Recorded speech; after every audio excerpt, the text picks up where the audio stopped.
El tema que vamos a tratar tiene como título Verificación del cumplimiento e implementación del plan para la vigilancia, prevención y control del COVID-19 en el trabajo. Empezamos señalando cuál es el marco legal que tenemos vigente en estos momentos. En principio, la ley número 29783, Ley de Seguridad y Salud en el Trabajo y modificatorias, el Decreto Supremo 005-2012-TR, Reglamento de la Ley de Seguridad y Salud en el Trabajo y sus modificatorias, y la Resolución Ministerial número 448-2020, MINSA, Documento Técnico, Lineamientos para la Vigilancia de la Salud de los Trabajadores con riesgo de exposición a COVID-19. Debemos entender que estas normas están relacionadas con la seguridad y salud en el trabajo, como documento legal, marco normativo dentro de esta situación de pandemia, la Ley de Seguridad y Salud en el Trabajo, su reglamento y demás normas complementarias, y la resolución ministerial emitida por MINSA, que tiene como finalidad establecer los lineamientos para la vigilancia de la salud de los trabajadores con riesgo de exposición a COVID-19. Por consiguiente, todas las entidades públicas y privadas tienen la obligación de cumplir con esta normativa. Asimismo, tenemos la resolución de superintendencia número 103-2020 SUNAFIL, que aprueba la versión 2 del protocolo número 005-2020 SUNAFIL-INI, denominado Protocolo sobre el ejercicio de la inspección del trabajo, dentro del marco de la Declaratoria de Emergencia Sanitaria Nacional por las graves circunstancias que afectan las actividades laborales y económicas a consecuencia del coronavirus COVID-19 en el territorio nacional. Esta norma, que tiene la finalidad de establecer el procedimiento que van a seguir los inspectores laborales de SUNAFIL para poder verificar el cumplimiento de la normativa, repito, que tiene la finalidad de prevenir la propagación y contagio del COVID-19. Aplica a nivel nacional para todos los órganos y dependencias del sistema de inspección del trabajo para prevenir la propagación del COVID-19 en el territorio nacional. Asimismo, las funciones que ejerce la inspección del trabajo las pueden realizar los inspectores de manera presencial o virtual, a través de diferentes medios de los sistemas de comunicación electrónica, mediante el uso de las tecnologías de la información y comunicación para garantizar el cumplimiento de las medidas excepcionales y temporales que tienen como finalidad evitar la propagación del COVID-19. En ese sentido, los inspectores laborales podrán ir de manera personal a las entidades o podrán a través de correos electrónicos, de manera virtual, solicitar la información pertinente para verificar el cumplimiento de la normativa señalada. En este caso, el personal inspectivo, si advierte la existencia de centros de trabajo que presten servicios y actividades no permitidas, aquí ya debemos establecer cuáles son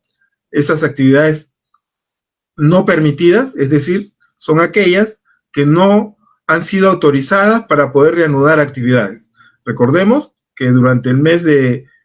marzo, abril y mayo, 15 de marzo para ser, o 16 de marzo para ser más específicos, hasta el mes de mayo no se reanudaron actividades, estuvieron paralizadas con la finalidad de preparar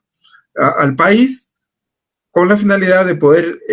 contener la propagación del COVID-19. En ese sentido,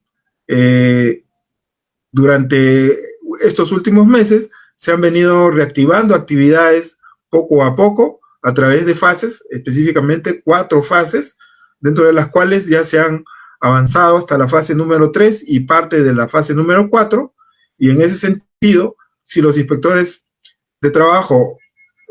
verifican que existen actividades no autorizadas, podrán ser motivo de aplicación de medidas cautelares, como son el cierre del área que no ha sido autorizada e inclusive el cierre del establecimiento de manera general,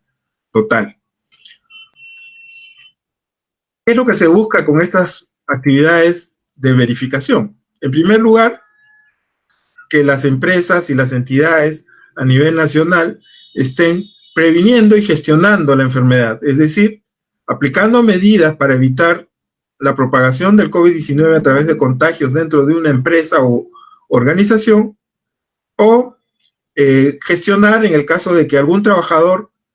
pudiera haberse contagiado o infectado con el COVID-19, gestionar su tratamiento de tal forma de que se prevenga mayores daños a la salud del trabajador que pueda haber sido contagiado. En ese sentido, debemos entender que las entidades tienen responsabilidades administrativas, civiles y penales. Desde el punto de vista administrativo, estamos hablando de faltas o infracciones de carácter administrativo que si no están cumpliendo con la normativa específica, puede ser motivo de sanciones, como es el caso de multas específicamente, y también pueden haber responsabilidad administrativa y penal en el caso de que se tenga que ejecutar indemnizaciones a trabajadores que puedan ser afectados por incumplimiento de la empresa e inclusive responsabilidades penales si es que hubiera algún delito de por medio en cuanto se esté atentando contra las condiciones de seguridad de los trabajadores. Es decir, entonces, que tenemos que verificar el cumplimiento normativo y adecuar a las entidades o las empresas a las diferentes normas y directivas nacionales e internacionales que se están aplicando en nuestro país. Se tiene que ajustar el protocolo sanitario del sector y lineamientos del MINSA, como ya hemos señalado, la resolución ministerial 448 específicamente, que establece cuáles son esos lineamientos, la prevención, identificación y gestión de los infectados por COVID-19, y debemos verificar que las empresas cumplan las medidas a implementar respecto a practicantes, visitantes o proveedores. Es decir, no solamente las organizaciones deben preocuparse por sus trabajadores, sino también por toda aquella persona que pueda tener, por razones de trabajo, por razones laborales o por razones comerciales, en algunos casos, acceso a las instalaciones de las diferentes empresas. En ese sentido, repito, los trabajadores, los practicantes, las visitas, los proveedores y toda aquella persona que pueda tener acceso a una instalación deberá estar convenientemente protegida. El ámbito de aplicación de la normativa ya hemos señalado que es a nivel nacional. En ese sentido, todas las personas jurídicas que desarrollan actividades económicas están obligadas a cumplir con estas normas. Asimismo, todas las entidades del sector público,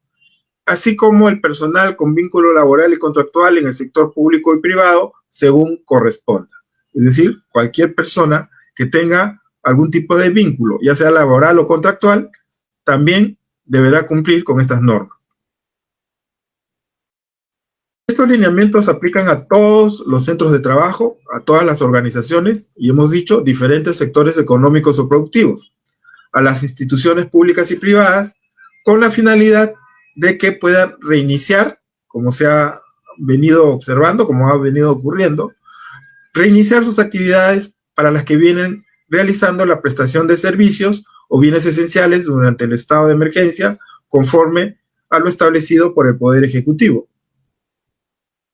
Asimismo, todo empleador está en la obligación de implementar medidas para garantizar la seguridad y salud en el trabajo, cuya finalidad es esencialmente preventiva, ¿no? Entendemos que la aplicación de las normas de seguridad y salud en el trabajo tienen, reiteramos, una aplicación esencialmente preventiva, es decir, tenemos que prevenir y no buscar la corrección en el desarrollo de las actividades.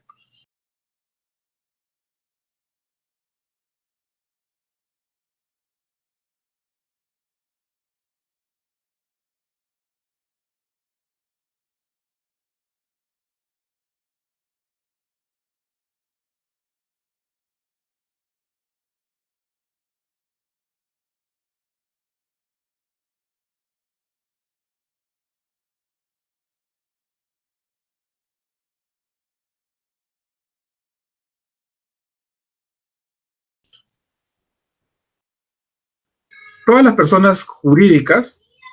tienen la obligación de presentar un plan para la vigilancia, prevención y control de COVID-19 en el trabajo. Ese es el título, de tal forma que una vez que presentan este plan, podrán reiniciar sus actividades. Es decir, primero, el plan tiene que ser desarrollado dentro de la organización, luego tiene que ser implementado y luego puesto en conocimiento del Ministerio de Salud, ¿no? Para que inmediatamente puedan recibir la autorización para reinicio de actividades. En ese sentido, una vez que se haya presentado este plan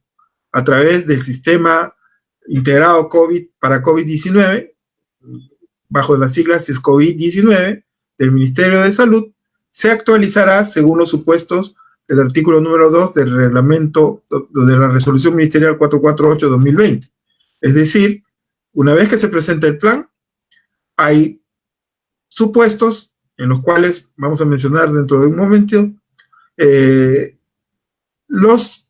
empleadores tendrán que actualizar según las siguientes cuestiones, ¿no?